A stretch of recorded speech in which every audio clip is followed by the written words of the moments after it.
आज का जो टॉपिक है वो ज्यादा अहम भी है केमिकल काइनेटिक्स के हवाले से। वो है ऑर्डर ऑफ द रिएक्शन। देखिए, ऑर्डर ऑफ द रिएक्शन जो है ये निकलता है रेट लॉ से। बेटा देखो, ऑर्डर ऑफ रिएक्शन का जो कंसेप्ट है वो रेट्स लॉ से मिलता है या कंसंट्रेशन से में मिलता है। ऑर्डर ऑफ द रिएक्शन का कंसेप्ट जो हमने पढ़ा था, फैक्टर्स व्हिच अफेक्टिंग रेट, उनमें एक फैक्टर आता है कंसंट्रेशन ऑफ द रिएक्टेंट। तो रिएक्टेंट की जो कंसंट्रेशन है वहां से हमें कंसेप्ट मिलता है ऑर्डर ऑफ द रिएक्शन। तो उसके लिए हम एक इक्वेशन लिखते हैं बेटा। ऑर्डर ऑफ रिएक्शन के लिए एक रिएक्टेंट है ए और जिसके मोल है ए। बेटा ए रिएक्टेंट है, जो कैपिटल ए में लिखा है वो रिएक्टेंट है, और जो स्मॉल ए में ये इनके मोल को जाहिर कर रहा है। अच्छा, दूसरा है बी। बी रिएक्टेंट है और इसके ये बी मोल्स हैं, और ये मिलकर क्या बनाते हैं, सी कोई प्रोडक्ट बना लेते हैं।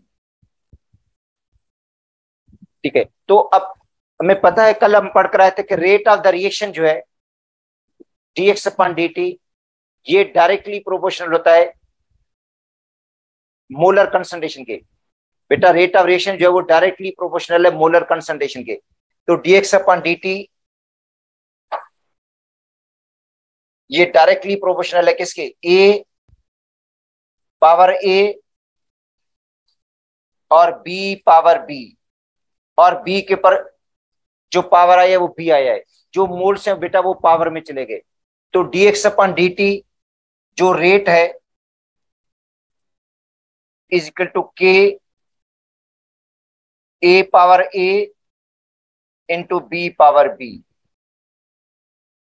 अच्छा, इसको हम कहते हैं rate law.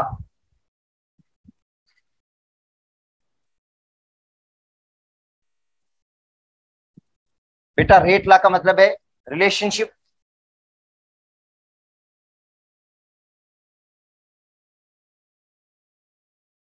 Between rate of reaction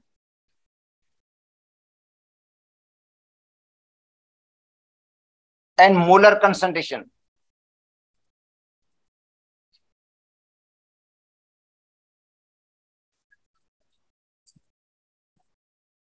molar concentration of reactant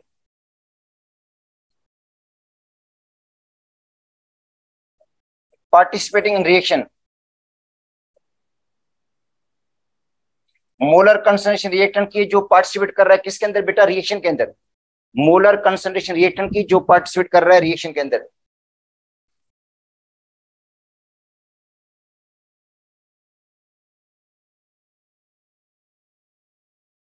और यहां से हमें कंसेप्ट मिलता है ऑर्डर ऑफ द रिएक्शन का। बेटा order of the reaction with respect to ए।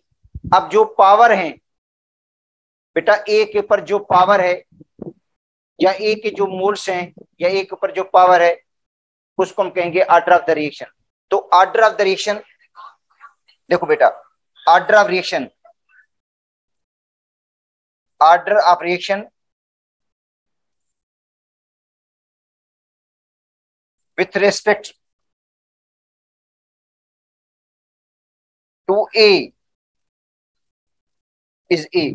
इसका मतलब है जो ए रिएक्टेंट है बेटा, ए रिएक्टेंट का ऑर्डर ऑफ रिएक्शन ए होगा। जो ए रिएक्टेंट है उसका ऑर्डर ऑफ रिएक्शन ए होगा, मतलब उसके ऊपर जितना पावर होगा। जो ए रिएक्टेंट का अगर आपको ऑर्डर ऑफ रिएक्शन पूछा जाए तो उसका ए होगा जो उसके ऊपर पावर है। And order of reaction of B, order of reaction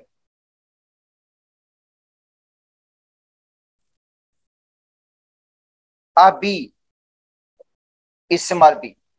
moles मतलब जो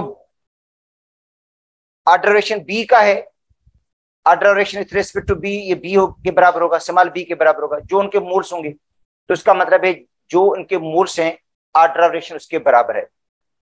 अच्छा, overall order of reaction, overall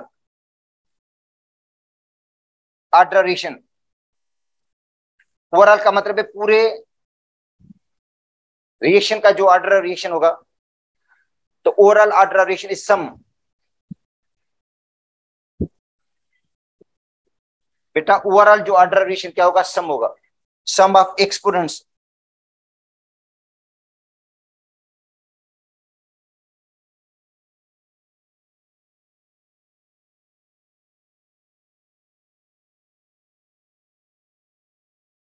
ठीक है, sum of exponents of concentration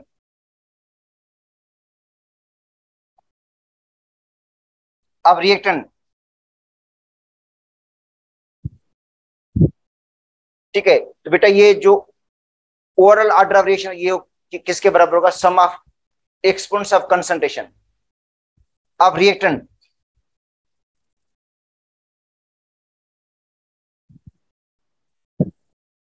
expressed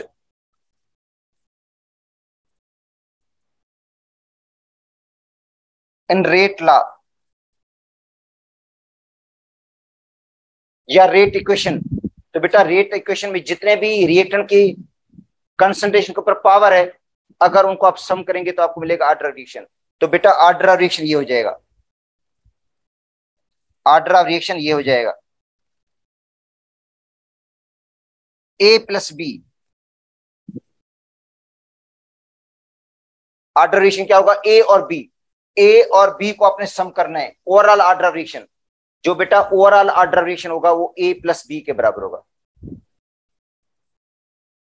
ठीक है, देखिए ओवरऑल ऑर्डर ऑफ रिएक्शन क्या होगा, ए प्लस बी, मतलब ए के पर पावर अगर 1 है और बी का भी पावर 1 है तो 1 प्लस 1 क्या हो जाएगा, 2 हो जाएगा।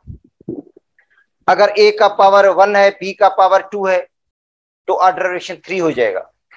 अगर ए का पावर 1 है और बी का पावर 0.5 है, तो ऑर्डर ऑफ रिएक्शन जो होगा 1.5 हो जाएगा। अगर ए का पावर 1 है और बी का पावर 0 है, तो ओवरऑल ऑर्डर ऑफ रिएक्शन क्या होगा, 1 हो जाएगा।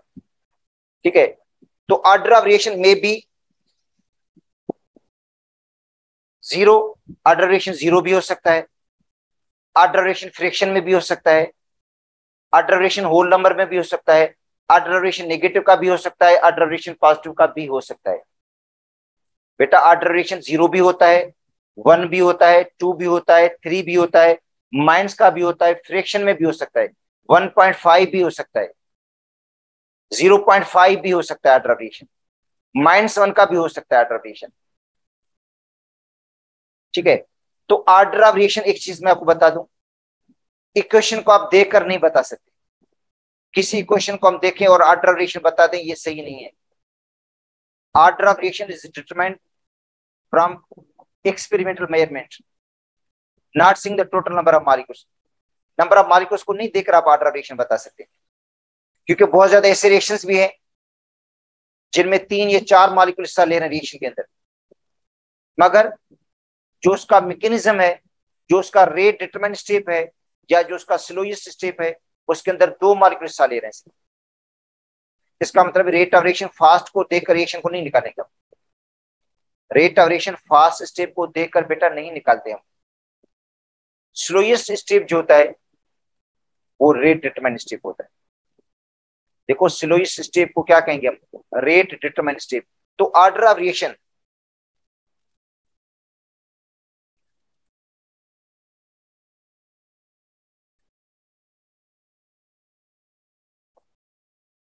is determined by experimental measurement.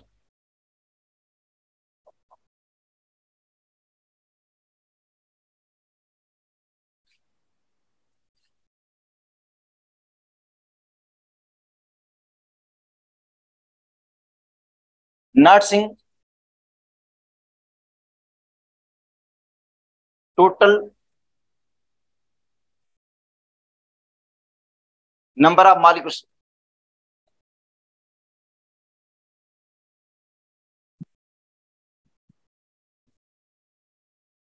Total number of molecules in balanced chemical equation.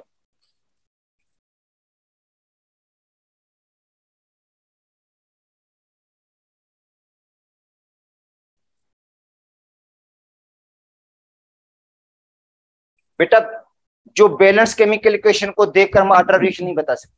देखो याद कर लो, बैलेंस केमिकल इक्वेशन को देखकर हम ऑर्डर रिएक्शन कभी नहीं बता सकते। ऑर्डर रिएक्शन डिपेंड करता है एक्सपेरिमेंट पे, एक्सपेरिमेंटल मेजरमेंट पे। सपोज करता हम एक्सपेरिमेंट करते हैं, रिएक्शन में 2 मॉलिक्यूल हिस्सा ले रहे हैं और रेट ऑफ रिएक्शन दोनों मॉलिक्यूल पर डिपेंड ही नहीं करता। बेटा देखो, रिएक्शन में 2 मॉलिक्यूल हिस्सा ले रहे हैं मगर रेट ऑफ रिएक्शन दोनों मॉलिक्यूल पर डिपेंड ही नहीं करता। तो अगर इक्वेशन को आप देखकर बताएंगे तो आप कहेंगे सेकंड ऑर्डर है, 2 मॉलिक्यूल हिस्सा ले रहे हैं, मगर एक्चुअली वो 0 ऑर्डर है। देखो एक्चुअली क्या होता है, वो 0 ऑर्डर है क्योंकि रेट ऑफ रिएक्शन, ठीक है, रेट ऑफ रिएक्शन जो होता है बेटा, जो हम निकालते हैं वो निकालते हैं कि कितने मॉलिक्यूल जो है वो रिएक्शन में पार्टिसिपेट कर रहे हैं और कितने मॉलिक्यूल की कंसंट्रेशन चेंज हो रही है ड्यूरिंग द रिएक्शन, या रेट ऑफ रिएक्शन कितने मॉलिक्यूल पर डिपेंड कर रहा है, या जो उसका मैकेनिज्म है उसके अंदर जो स्लोएस्ट स्टेप है उसके अंदर कितने मॉलिक्यूल पार्टिसिपेट कर रहे हैं। मॉलिक्यूल की तादाद को हम देखकर ऑर्डर ऑफ रिएक्शन नहीं बता सकते। केमिकल इक्वेशन के अंदर कितने मॉलिक्यूल हिस्सा ले रहे हैं उसी को देखकर हम ऑर्डर ऑफ रिएक्शन नहीं बता सकते। ठीक है, अब देखो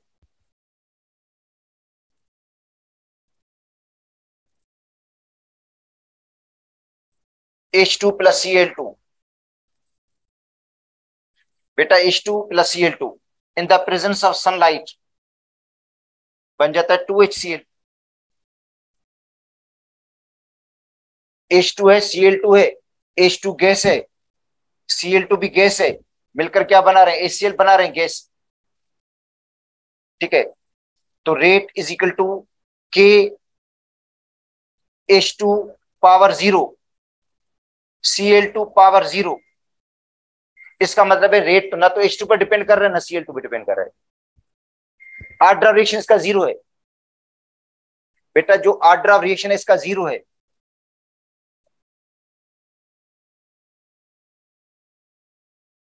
जीरो होगा, अगर सम करेंगे तो भी 0 है, 0 प्लस 0 तो भी 0 हो जाता है। तो इसका मतलब है मॉलिक्यूल को हम देखकर ऑर्डर ऑफ रिएक्शन नहीं बता सकते।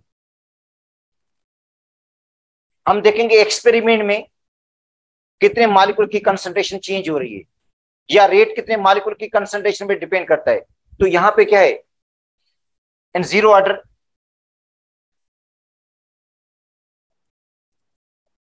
Rate of reaction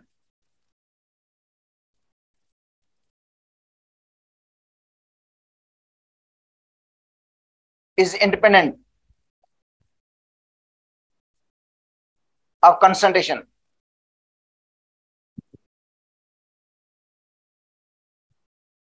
of reactant।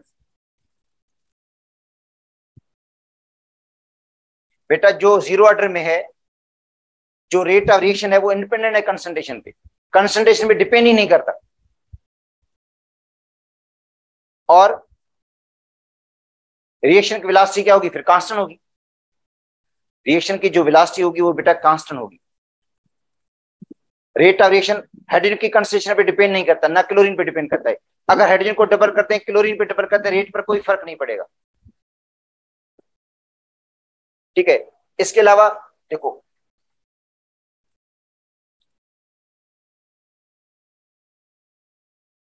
Decomposition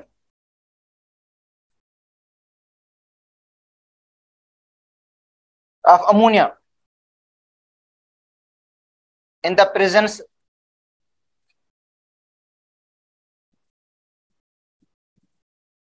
of tungsten।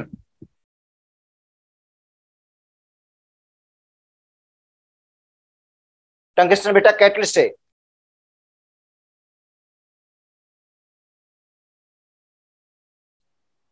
Zero order ammonia की decomposition in the presence of tungsten 0 order होगी। बेटा अमोनिया है ये अमोनिया डिकम्पोज हो रहा है नाइट्रोजन में और किसके अंदर, हाइड्रोजन के अंदर। जो उसका रेट है dx अपन dt है, ये होगा k NH3 0। अगर देखेंगे आप कहेंगे सेकंड ऑर्डर है, क्योंकि दो मॉलिक्यूल अमोनिया के हैं। बेटा एक्चुअली जीरो ऑर्डर है in the presence of tungsten, tungsten catalyst की मौजूदगी में।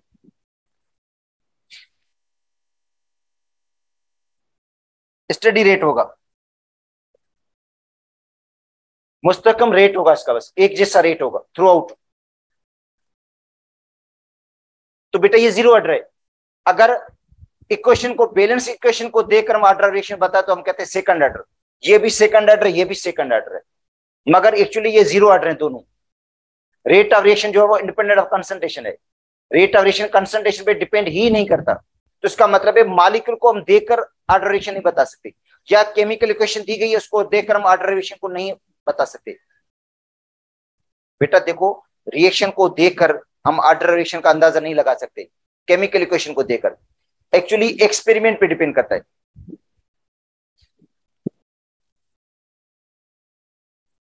ठीक है, तो order reaction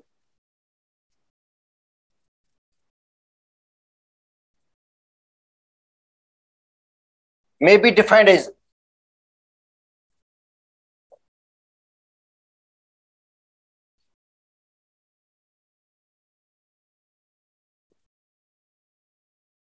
the number of molecules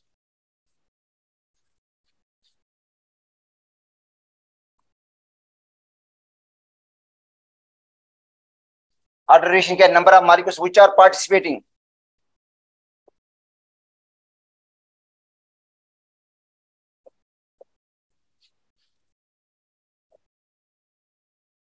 in rate determined step।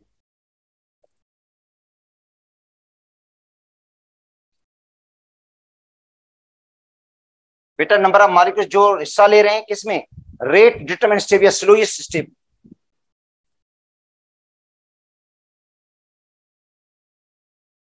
जो स्लो स्टेप में जितने मॉलिक्यूल हिस्सा लेंगे वही जो होगा वो ऑर्डर ऑफ रिएक्शन होगा। ऑर्डर ऑफ रिएक्शन वहां से हम कैलकुलेट करेंगे। बेटा उसको स्लोएस्ट स्टेप को हम कहते हैं रेट डिटरमाइन स्टेप, या दूसरा ये भी कह सकते हैं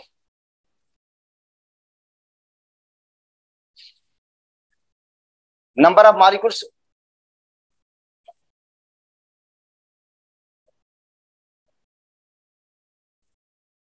whose concentration change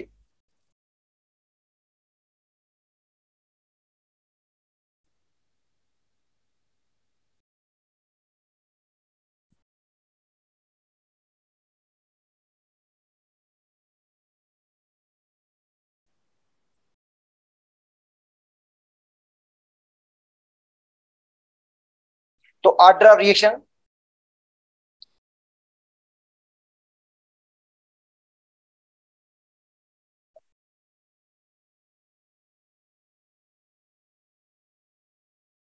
depends upon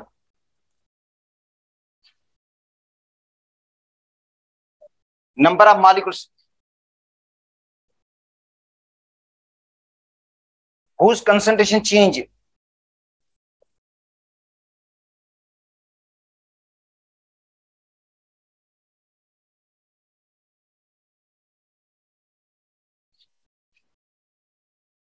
in chemical reaction।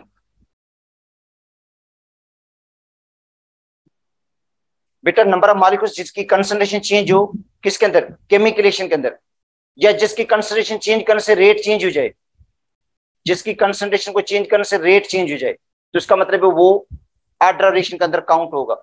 मगर जिसकी कंसंट्रेशन को चेंज करने से रेट पर कोई फर्क ना पड़े तो इसका मतलब है उसके हिसाब से वो ऑर्डर रिएक्शन उसका जीरो होगा। तो ऑर्डर ऑफ रिएक्शन के लिए हमें एक्सपेरिमेंट करना पड़ेगा। बेटा एक्सपेरिमेंट से ही में ऑर्डर ऑफ रिएक्शन का पता चल जाता है। ठीक है, अच्छा जो जीरो ऑर्डर पढ़ रहे थे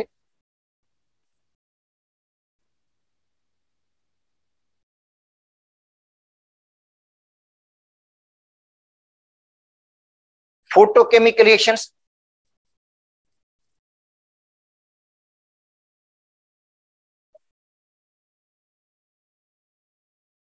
बेटा photochemical reactions are zero order.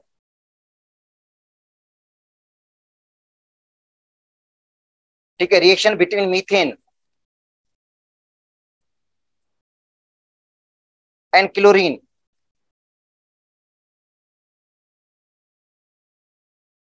In presence of sunlight. बेटा मीथेन और क्लोरीन के दरमियान रिएक्शन सनलाइट की जो मौजूदगी में होता है वो भी 0 ऑर्डर है।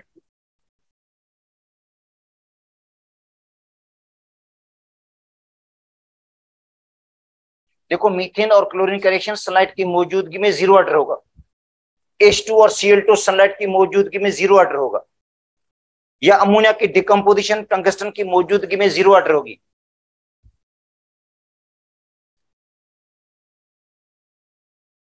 ठीक है। और एंजाइमेटिक हाइड्रोलाइसिस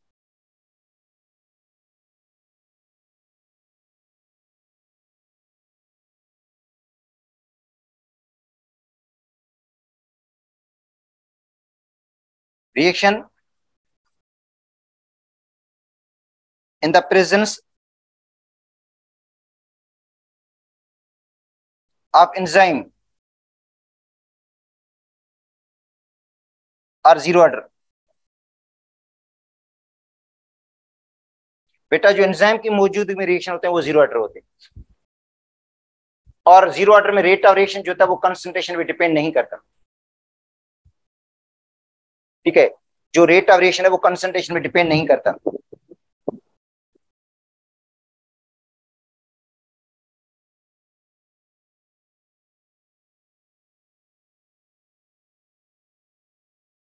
अच्छा अब देखो, अब आते हैं फर्स्ट ऑर्डर पे।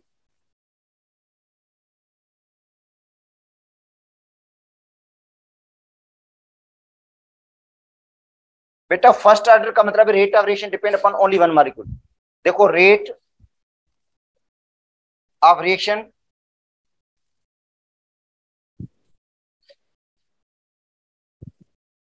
Depends upon concentration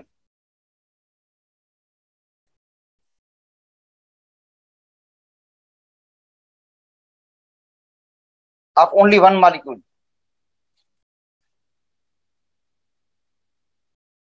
rate of reaction जो है सिर्फ एक मॉलिक्यूल पर डिपेंड करेगा। अब देखो ए कोई रिएक्टेंट है, इससे कोई प्रोडक्ट बन जाए तो उसको हम लिखेंगे रेट इज इक्वल टू के ये होगा। अब ए के पास पावर क्या है, 1 है, तो ऑर्डर भी इसका 1 हो जाएगा, फर्स्ट ऑर्डर। अच्छा अब देखो N2O5 बेटा डाई नाइट्रोजन पेंटाऑक्साइड N2O5, इसको जब हम हीट देते हैं तो 4NO2 बन जाता है प्लस O2। अगर इक्वेशन को देखेंगे आप कहेंगे सेकंड ऑर्डर, क्योंकि दो मॉलिक्यूलर रिएक्शन हिस्सा मतलब बैलेंस केमिकल इक्वेशन में रिएक्टेंट के दो मॉलिक्यूल हैं, मगर एक्सपेरिमेंटली प्रूव हुआ बेटा, एक्सपेरिमेंटली प्रूव क्या हुआ है, तो dx upon dt is equal to k N2O5 और पावर इसका 1 है। इसका मतलब है ये फर्स्ट ऑर्डर हो गया।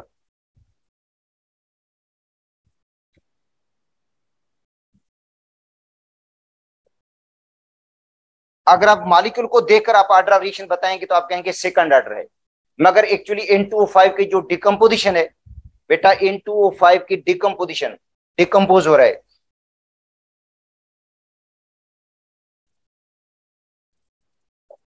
वो फर्स्ट ऑर्डर है। देखो N2O5 की जो डिकम्पोजिशन है बेटा फर्स्ट ऑर्डर है। अगर ऐसी इक्वेशन देकर आपको ऑर्डर ऑफ रिएक्शन पूछा जाए तो आपको इक्वेशन पे नहीं जाना, क्योंकि rate of reaction chemical equation को देखकर नहीं दिया जाता।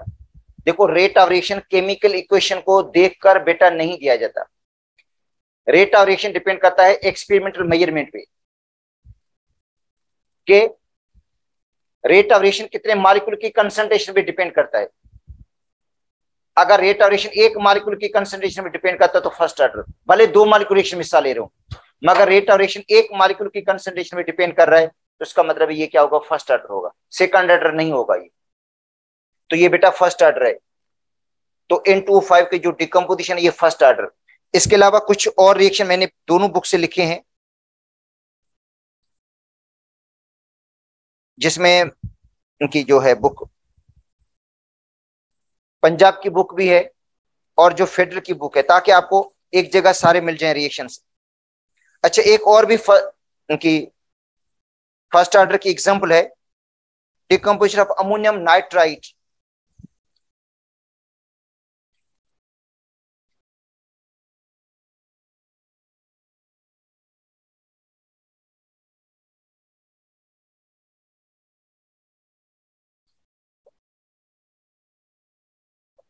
बेटा decomposition of ammonium nitrite, ammonium nitrite की जो डिकम्पोजिशन है, अमोनियम नाइट्राइट की डिकम्पोजिशन, तो अमोनियम नाइट्राइट का फॉर्मूला है NH4NO2। बेटा अमोनियम नाइट्रेट का जो फार्मूला है ना NH4NO2 है, जब इसको हम डिकम्पोज करते हैं तो एक बनता है NO2 और N2 और दो बनते हैं वाटर के मॉलिक्यूल। ये है बेटा अमोनियम नाइट्राइट की जब डिकम्पोजिशन करेंगे तो एक मिलेगा N2 गैस और दो मिलेंगे वाटर के मॉलिक्यूल, और ये फर्स्ट ऑर्डर है, तो rate is equal to K NH4NO2। तो ये फर्स्ट ऑर्डर, इसका पावर 1 है।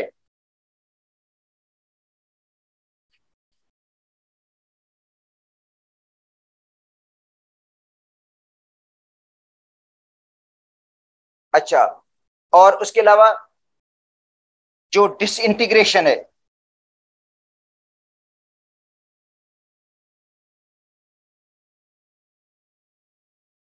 अब रेडियोएक्टिव एलिमेंट्स,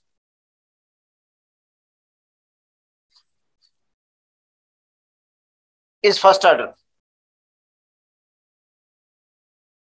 बेटा जो रेडियो एक्टिव एलिमेंट्स होते हैं, रेस खारिज करते हैं, जो रेडियो एक्टिव एलिमेंट के अंदर डिसइंटीग्रेशन होती है वो भी फर्स्ट ऑर्डर है।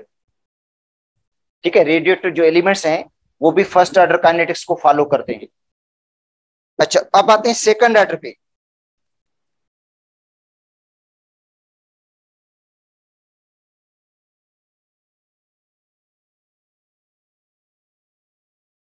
बेटा second order,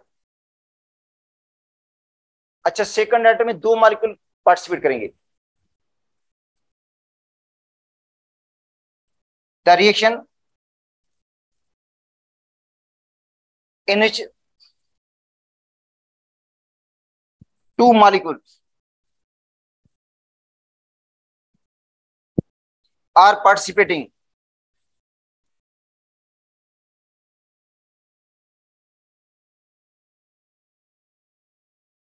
in rate determined step।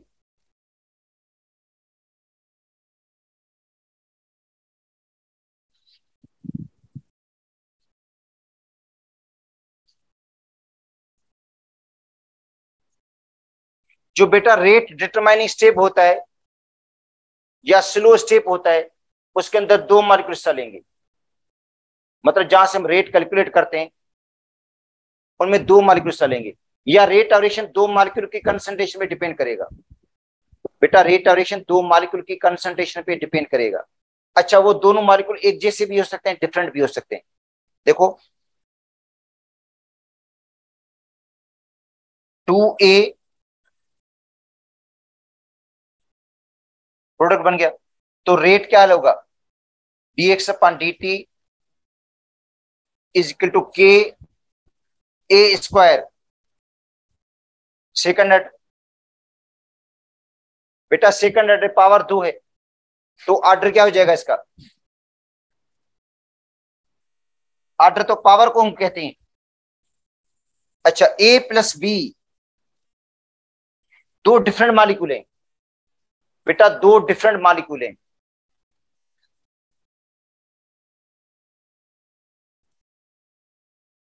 ये मिलकर कोई प्रोडक्ट बनाते हैं,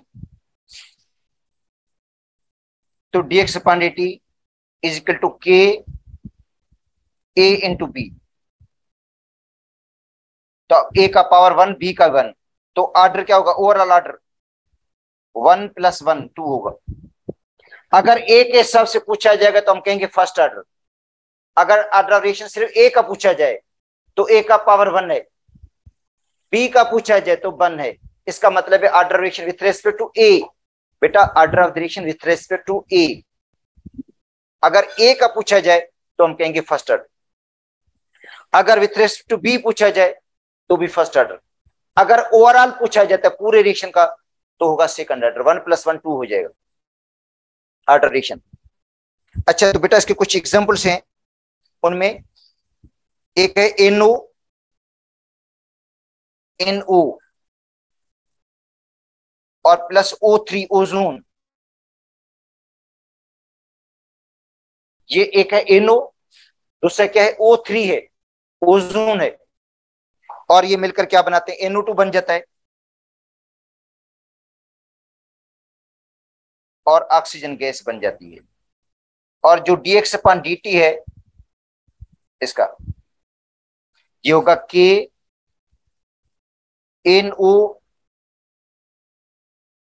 × O3, इसका 1 इसका भी 1, तो ऑर्डर क्या हो जाएगा 1 + 1 2। अच्छा अगर आप सिर्फ आपको NO का पूछा जाए order reaction with respect to NO हम कहेंगे 1। NO के हिसाब से ये फर्स्ट ऑर्डर है, ओजोन के हिसाब से भी फर्स्ट ऑर्डर है, ओवरऑल सेकंड ऑर्डर। बेटा देखो ऑर्डर ऑफ रिएक्शन आपको अकेले का भी पूछा जा सकता है, विथ रेस्पेक्ट टू NO भी पूछा जा सकता है, विथ रेस्पेक्ट टू O3 भी पूछा जा सकता है, अच्छा ओवरऑल भी पूछा जाता है। तो आप देखेंगे क्वेश्चन किस तरह का है। ओवरऑल ऑर्डर ऑफ रिएक्शन पूछा गया तो इनको पावर को सम कर दें आप, 1 + 1 2 हो जाएगा। अगर ओनली NO का पूछा जाता है तो फर्स्ट ऑर्डर, और O3 का पूछा जाता है तो सेकंड ऑर्डर। अच्छा एक और इक्वेशन है,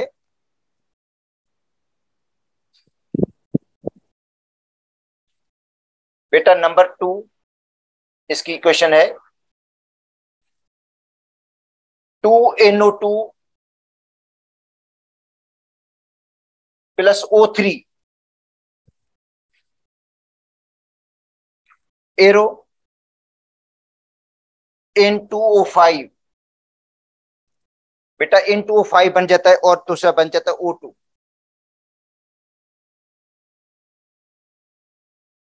ये क्वेश्चन है। और जब एक्सपेरिमेंट करके इनका रेट ऑफ रिएक्शन मालूम करते हैं, एक्सपेरिमेंट करके देखते हैं या रेट डिटरमिनेंट स्टेप के अंदर देखते हैं, ये तो बेटा इक्वेशन दी गई है। आपको पता है कि ऑर्डर ऑफ रिएक्शन इक्वेशन पे डिपेंड नहीं करता, ऑर्डर ऑफ रिएक्शन डिपेंड करता है एक्सपेरिमेंटल मेजरमेंट पे या रेट डिटरमिनेंट स्टेप पे या स्लो स्टेप पे या उसके मैकेनिज्म को हम देखते हैं। तो इसके मैकेनिज्म से पता चलता है कि इसका जो रेट है इज इक्वल टू KNO2O3। तो order reaction with respect to NO is first. देखो बेटा order of reaction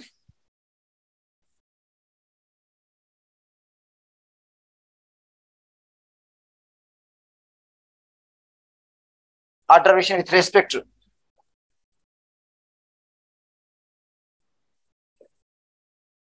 to NO2 is first, second नहीं है। हालांकि क्वेश्चन 2 है इसका, मगर विथ रिस्पेक्ट टू NO इसका ऑर्डर रिएक्शन क्या है, NO2 के हिसाब से इसका फर्स्ट ऑर्डर है। Order reaction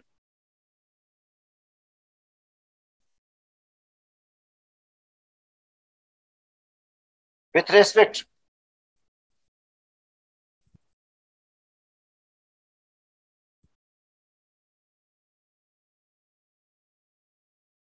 to O3 is first. अच्छा ओवरऑल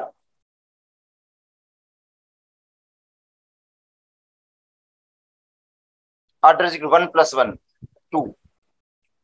तो बेटा ओवरऑल ऑर्डर क्या है 2 है, जो ओवरऑल ऑर्डर है बेटा वो 2 है, क्योंकि इसका भी पावर 1 है, इसका भी पावर 1 है, तो 1 + 1 क्या हो जाएगा 2 हो जाएगा। तो ओवरऑल ऑर्डर रिएक्शन क्या हो जाएगा 2 हो जाएगा। तो ये बेटा ये हो गया सेकंड ऑर्डर। ये क्या है? सेकंड ऑर्डर का मतलब है दो मॉलिक्यूल जो होंगे रिएक्शन में पार्टिसिपेट करेंगे। देखो बेटा सेकंड ऑर्डर के अंदर दो मॉलिक्यूल जो होते हैं वो रिएक्शन में पार्टिसिपेट करते हैं, या रेट ऑफ रिएक्शन दो मॉलिक्यूल की कंसंट्रेशन पे डिपेंड करता है। जो रेट ऑफ रिएक्शन है वो दो मॉलिक्यूल की कंसंट्रेशन पे डिपेंड करेगा। ठीक है, एक और भी लिखवा देता हूं आपको मैं। एसिटिक एसिड,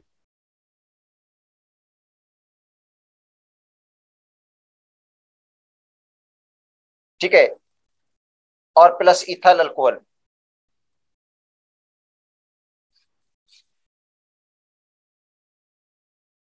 इथाइल एसीटेट बन जाता है, और water.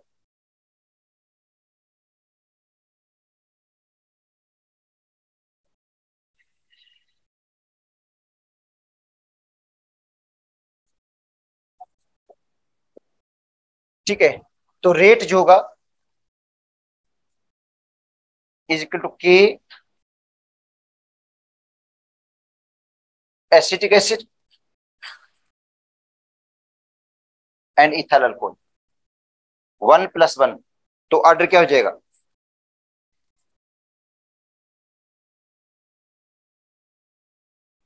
One plus one two हो जाएगा। मगर इसका जो बैकवर्ड रिएक्शन है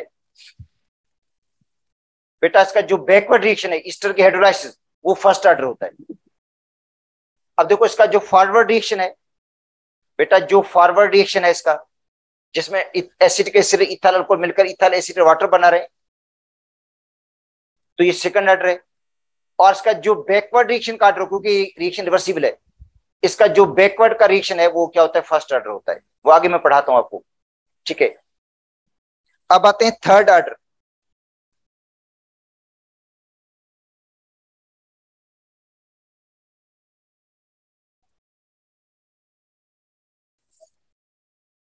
बेटा third order,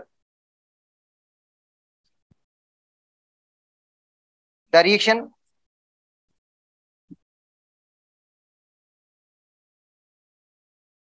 NH3 molecules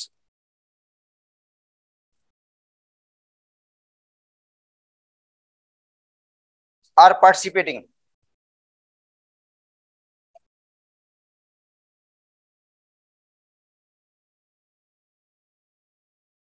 in rate determining step,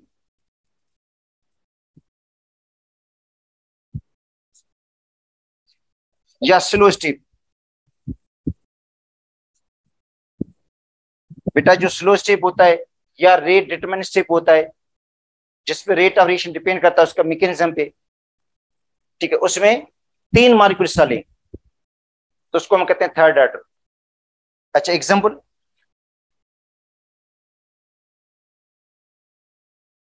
3A,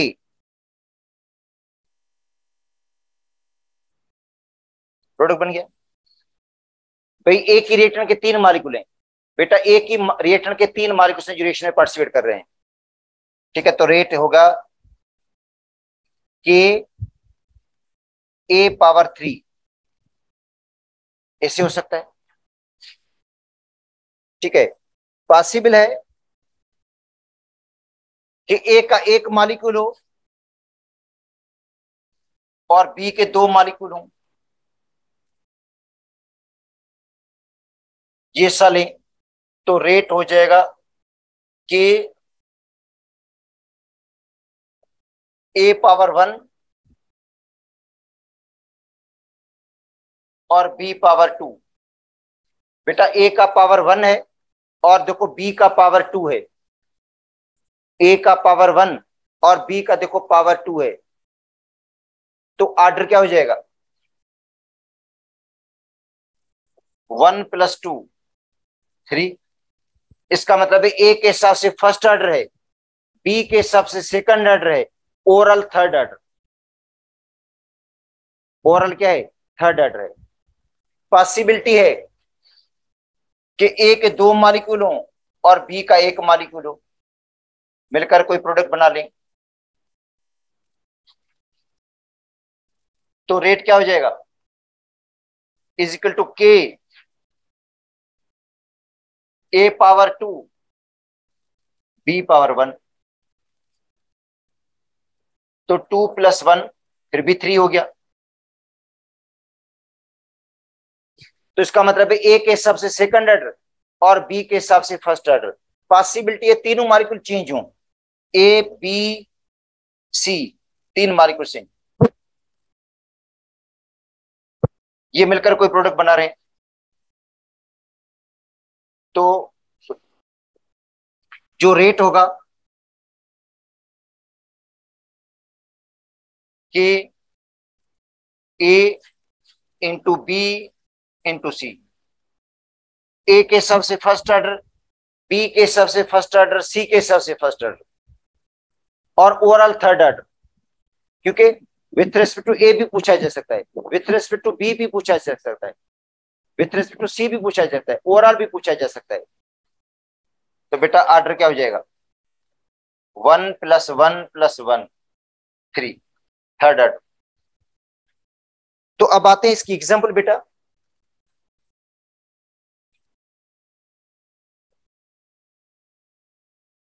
NO + O2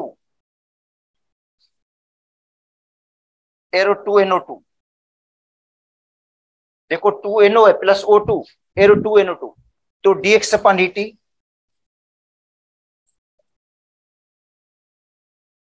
बेटा dx/dt is equal to K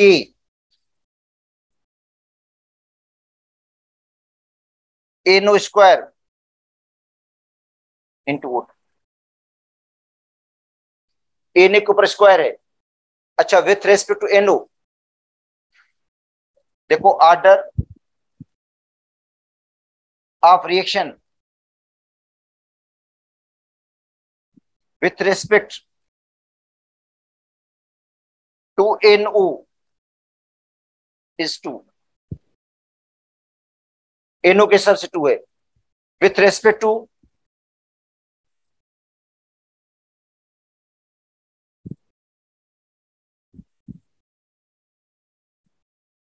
O2 is 1, O2 के हिस्से से 1 है।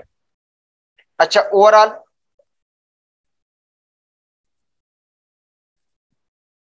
बेटा ओवरऑल ऑर्डर क्या होगा?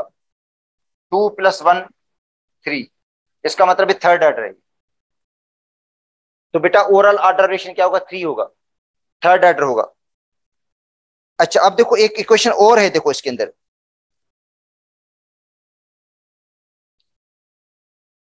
बेटा एक इक्वेशन और है इसके अंदर, जिसको देखें।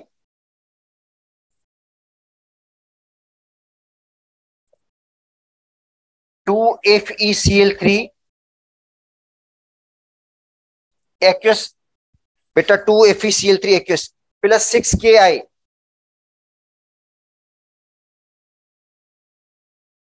ये भी एक्वस है। देखो FeCl3 फेरिक क्लोराइड और plus potassium iodide, ferric chloride potassium iodide, ferric chloride के 2 मोल, पोटाशियम आयोडाइड के 6 मोल, और ये बनाते हैं 2FeI2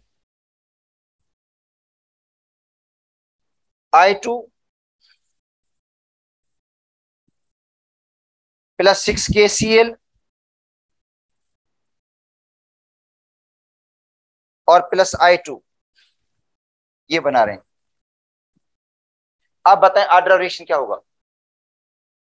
रिएक्शन के मॉलिक्यूल तो आप इक्वेशन को देखेंगे, बैलेंस केमिकल इक्वेशन में तो 8 हैं, इनके कोफिशिएंट 2 और 6 ये, मगर जो इसका मैकेनिज्म होगा बेटा ऑर्डर रिएक्शन कहां से निकलेगा? इसके मैकेनिज्म से निकलता है।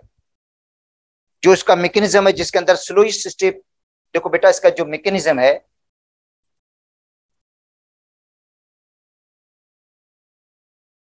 वो ये वाला है। FeCl3 का 1 मोल और प्लस पोटाशियम आयोडाइड, इसके 2 मोल किस में हिस्सा ले रहे हैं? स्लो स्टेप में। एक्चुअली स्लो स्टेप पे रेट डिपेंड करता है।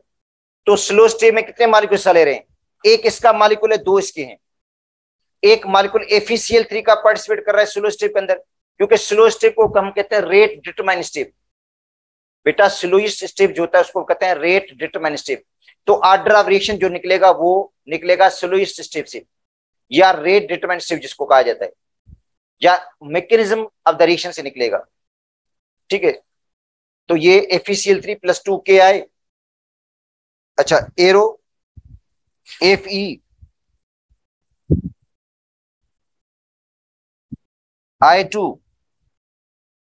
और +2KCl, ये इसका मैकेनिज्म है।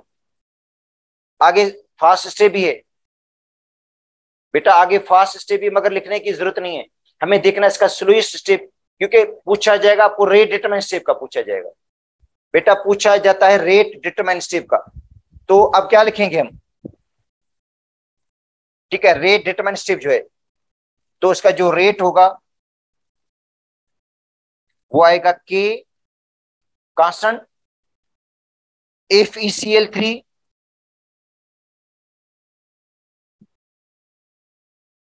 पावर 1 और Ki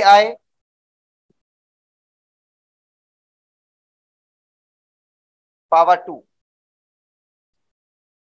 बेटा Ki के ऊपर देखो पावर क्या आया है, 2 आया है, और FeCl3 के ऊपर पावर क्या आया है, 1 आया है। तो ऑर्डर हो जाएगा 1 + 2 3, थर्ड ऑर्डर है। अगर ये क्वेश्चन देकर आपसे पूछा जाए भाई ऑर्डर ऑफ रिएक्शन क्या होगा, तो बेटा ऑर्डर ऑफ रिएक्शन मैंने आपको पहले बता दिया, बैलेंस केमिकल इक्वेशन को देखकर ऑर्डर ऑफ रिएक्शन नहीं बताया जाता। ऑर्डर ऑफ रिएक्शन निकलता है रिएक्शन के मैकेनिज्म से। ऑर्डर ऑफ रिएक्शन निकलता है कि रेट डिटरमाइन स्टेप में कितने मॉलिक्यूल हिस्सा ले रहे हैं, जो रेट डिटरमाइन स्टेप है उसमें कितने मॉलिक्यूल हिस्सा ले रहे हैं, या रेट ऑफ रिएक्शन कितने मॉलिक्यूल की कंसंट्रेशन पे डिपेंड कर रहा है। अगर रेट ऑफ रिएक्शन किसी मॉलिक्यूल की कंसंट्रेशन पे डिपेंड ही नहीं कर रहा है तो इसका मतलब वो तो जीरो ऑर्डर हो जाएगा फिर। तो ये थर्ड ऑर्डर हो गया। अब आते हैं फ्रिक्शनल ऑर्डर पे।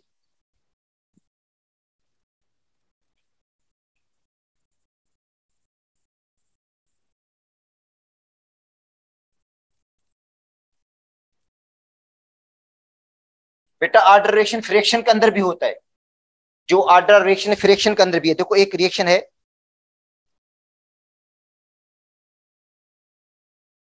H2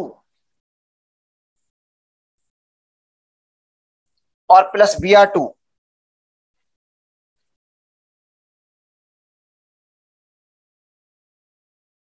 2HBr। बेटा H2 + Br2 एरो 2HBr, और इसका जो रेट है वो इस तरह है, rate is equal to K H2 और Br2 पावर हाफ। Br2 के ऊपर पावर हाफ है बेटा, एक्सपेरिमेंटली जो प्रूव हुआ रेट, जो बेटा एक्सपेरिमेंटली प्रूव हुआ है वो ये है। तो ऑर्डर क्या हो जाएगा इसका, 1 + 0.5, 1.5। तो इसका मतलब है ऑर्डर रिएक्शन फ्रिक्शन में भी होता है। हाँ, अब मैं एक बात बता दूं आपको, सिंध की बुक में एक रिएक्शन दिया गया एस्टल्डेड का, वो भी आपको मैं बता देता हूं।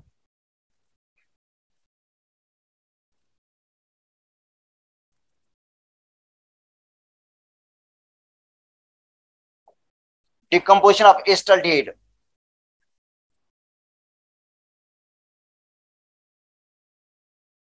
बेटा ये क्वेश्चन है एस्टल्डेड की डिकम्पोजिशन की, 2CH3CHO, इसका नाम है एस्टल्डेड, CH3CHO। अच्छा, डिकम्पोज होकर क्या बनाता है, 2 मॉलिक्यूल मीथेन के और 2 मॉलिक्यूल कार्बन मोनोऑक्साइड के।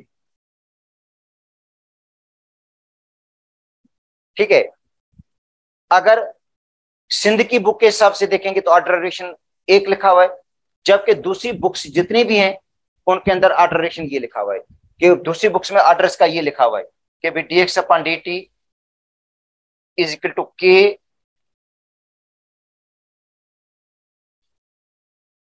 CH3 CHO और पावर दिया गया 1.5। ठीक है, अगर इंडियन बुक्स वगैरह देखेंगे उसके अंदर यही है, सिंध के सिलेबस में ये लिखा हुआ है, एसटीपी के अंदर।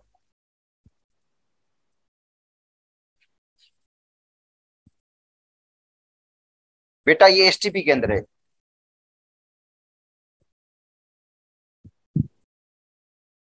और दूसरी बुक्स अगर आप सर्च करेंगे तो आपको ये मिलेगा कि ऑर्डर्स का रिएक्शन फ्रैक्शनल है, एस्टेलेट की डिकम्पोजिशन।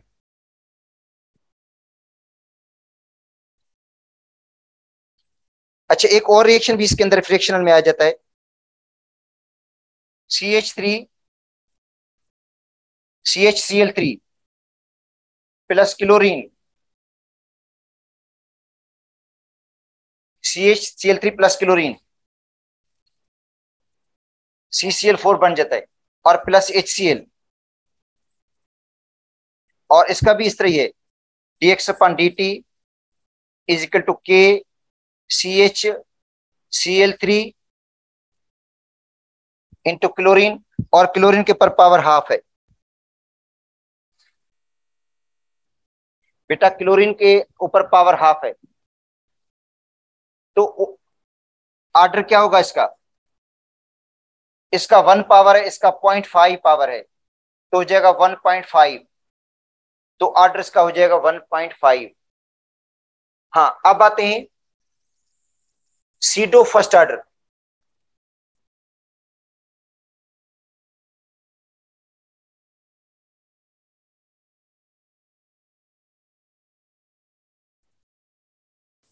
बेटा सीडो फर्स्ट ऑर्डर, अच्छा, दोज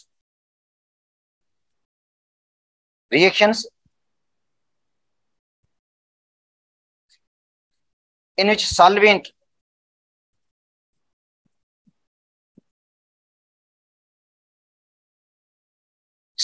जो होगा is present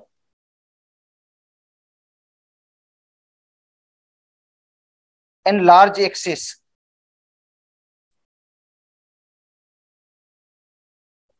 सॉल्वेंट किस में मौजूद है? लार्ज एक्सिस में मौजूद है, बहुत ज्यादा है। अच्छा, rate of reaction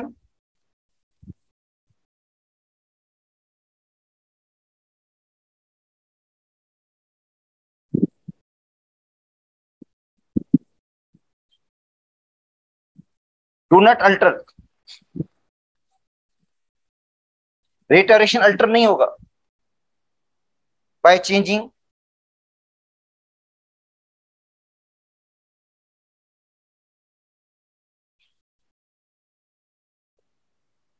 concentration of solvent, क्योंकि रेट ऑफ रिएक्शन सॉल्वेंट की कंसंट्रेशन में डिपेंड करेगी ही नहीं। सॉल्वेंट बढ़ा दें कम कर दें कोई फर्क नहीं पड़ेगा रेट पर। बेटा सॉल्वेंट की जो कंसंट्रेशन है या लार्ज एक्सेस पे डिपेंड नहीं करता, तो रेट ऑफ रिएक्शन जो है वो लार्ज एक्सेस जिसकी कंसंट्रेशन उस पर डिपेंड नहीं करेगा, उसके हिसाब से जीरो ऑर्डर हो जाएगा। तो बेटा देखो, लार्ज एक्सेस में जो अगर कोई मौजूद है तो रेट उस पर डिपेंड नहीं करता, उसकी कंसंट्रेशन ऑलमोस्ट कांस्टेंट होती है, उसमें अगर थोड़ा अमाउंट बढ़ा देंगे या कम कर देंगे कोई फर्क नहीं पड़ेगा इतना रेट पर।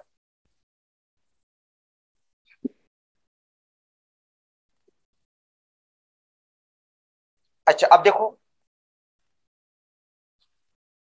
हाइड्रोलाइसिस, आप ईस्टर इज सीटो first order.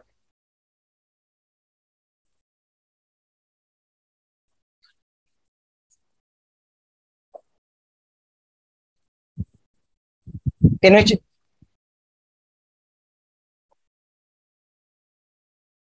water is in large axis।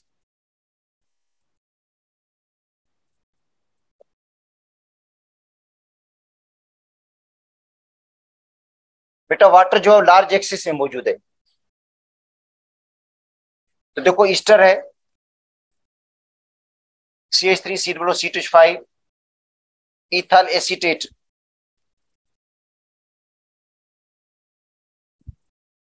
और प्लस वाटर,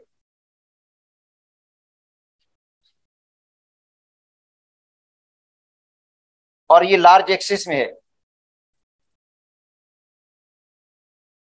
तो रेट डिपेंड नहीं करेगा इस पर। बनेगा एसिटिक एसिड और दूसरा बनेगा अल्कोहल, मगर रेट जो होगा वो लार्ज एक्सिस पे डिपेंड नहीं करेगा। तो उसको लिखेंगे dx/dt के CH3COO ये लिख देंगे बस, या इसको आप ऐसे भी लिखोगे dx/dt इज इक्वल टू के CH3COO लिखें, वाटर भी लिखें भले, मगर ऊपर जीरो लगा दें। तो इसका मतलब वाटर के हिसाब से जीरो हट रहे, वाटर की कंसंट्रेशन से कोई फर्क नहीं पड़ता रेट पर, वाटर की कंसंट्रेशन पे कोई फर्क नहीं पड़ता रिएक्टेंट पे, ठीक है। तो ऑर्डर अब क्या होगा, 1 + 0 1 ही हो जाएगा। तो इस रिएक्शन को कहते हैं सीडो फर्स्ट ऑर्डर। अच्छा, सेकंड है हाइड्रोलाइसिस ऑफ सक्रोज।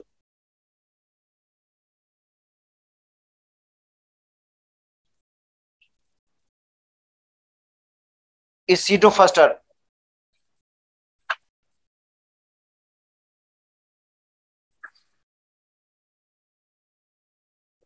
जो हाइड्रोलाइसिस सक्रोज की वो बेटा सीडो फर्स्ट ऑर्डर है। देखो C12H22O11 सक्रोज, इसके हम हाइड्रोलाइसिस कर रहे हैं और ये लार्ज एक्सेस में है।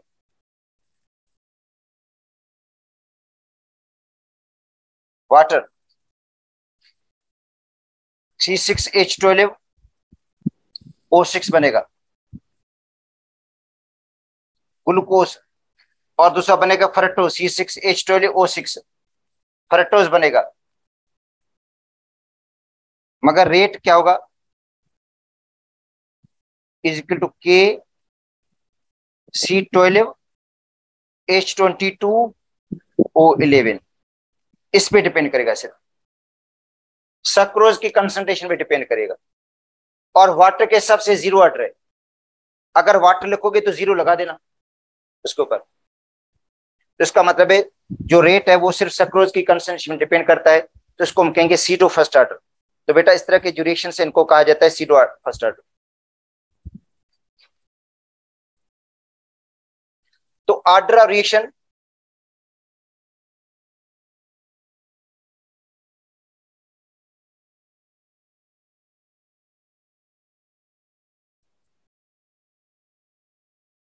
मे बी 0 1 2 3, मतलब 0 भी हो सकता है, 1 भी हो सकता है, 2 भी हो सकता है, 3 भी हो सकता है, ठीक है। अच्छा, -1 भी हो सकता है, 1.5 भी हो सकता है, बेटा 1.5 में भी हो सकता है, ठीक है। तो इसका मतलब है होल नंबर में भी हो सकता है,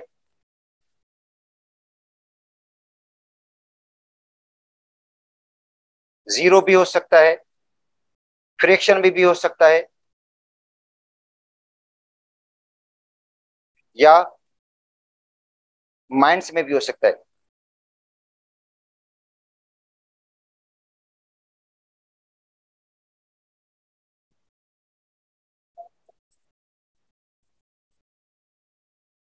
नेगेटिव नंबर में भी हो सकता है ऑर्डर रिएक्शन, और बाकी इवनिंग में बेटा पढ़ लेंगे।